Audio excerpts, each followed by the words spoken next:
Instawise. Big ideas. Look, there's a bunch of ways that you're not being everything you could be. And it is not supposed to be a whip to knock you down, although maybe it's a whip to knock down your pride, the pride that stops you from being aware of your insufficiencies.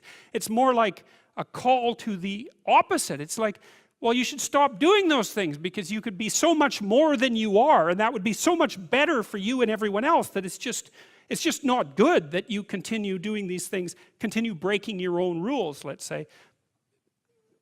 Because we could certainly, as I said, we could start this game by assuming that you should at least play the game that you're playing straight. And so, and it is the case that if you watch yourself, it's a terrifying thing to do, but if you watch yourself, you'll see you lie a lot. Like when I learned this to begin with, I was in my 20s, and I'm a smart person, and I was very proud of that, because I was also a small person. I was moved ahead one year in school, and I was a small person to begin with, and so I was a very small person in my classes, and also very mouthy, which might not come as much of a surprise, and somewhat provocative. And so, you know, and I got pushed around a fair bit because everybody gets pushed around, and my weapon was to be mouthy, and it was a fairly effective weapon, although it tended to backfire because, you know, if you're really effectively mouthy with large obnoxious people, then they tend to respond in a relatively negative physical way. And so that sort of thing was happening to me a fair bit, but I was quite proud of the fact that I had some intellectual power. And that it was then in my 20s when I learned about some of the danger of that, because I started to read partly Milton's Paradise Lost, and I started to understand the danger of the intellect. And the danger of the intellect, as far as I can tell, is that it tends towards pride and arrogance, and it also tends to fall in love with its own productions. And so that's actually Lucifer. In Paradise Lost, that's Lucifer. Lucifer is the intellect that falls in love with its own productions and then assumes that there's nothing outside of what it thinks.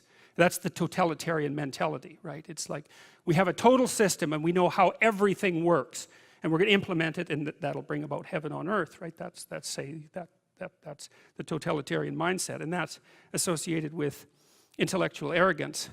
And at the same time, another thing was happening to me. So I was noticing that. I started to understand what that meant. And I also started to understand that there was more to life than the intellect, much more. Because I smoked too much, and I drank too much, and I weighed like 130 pounds. I wasn't in good physical shape. And like I had a lot of things to do when I went to graduate school to put myself together. And at the same time, I was trying to understand why things had gone so crazily wrong with the world, its encapsulation in the Cold War, and what role I might be playing in that, if any, or what role any of us were playing in that. At the same time, I was working at a prison, only a little bit. I worked with this crazy psychologist. He used to put jokes on his multiple choice tests. He was a really eccentric guy, but I really liked his courses. He taught a course on creativity, and he was also a prison psychologist, and he was an eccentric guy, and he for some reason liked me, and maybe because I was eccentric too, and he invited me to go out to the Edmonton maximum security prison with him a couple of times, which I did, and that was a very interesting experience because I was trying to figure out what role each individual's behavior bore to the pathology of the group. It was something like that. And I went out there, and I met a little guy, smaller than me. I was a little bigger by then, and he was a pretty innocuous guy.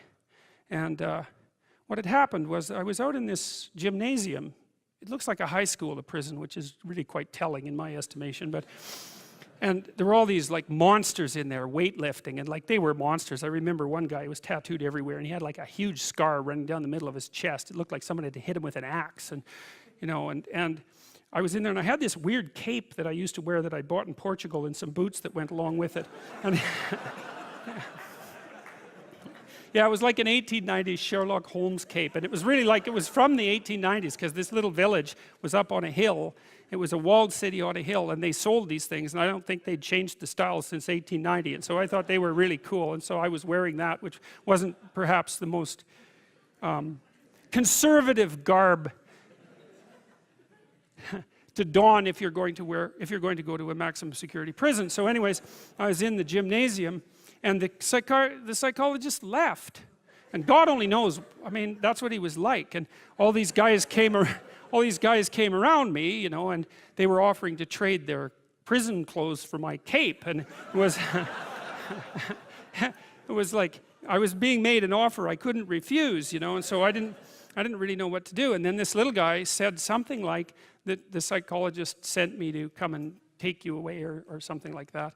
And so I thought, well, better this little guy than all these monsters. So we went outside the gym through some doors, like school doors. We went outside the gym into the exercise yard, I guess, and we were wandering along, and he was talking to me, and he seemed like a kind of an innocuous guy. And then the psychologist showed up at the door and motioned us back, and so, which was kind of a relief. And so I went into his office, and he said, you know that guy that you walked out in the yard with? And I said, yeah. He said, he took 2 cops one night, and he had them kneel down, and while they were begging for their lives, he shot them both in the back of the head. And I thought,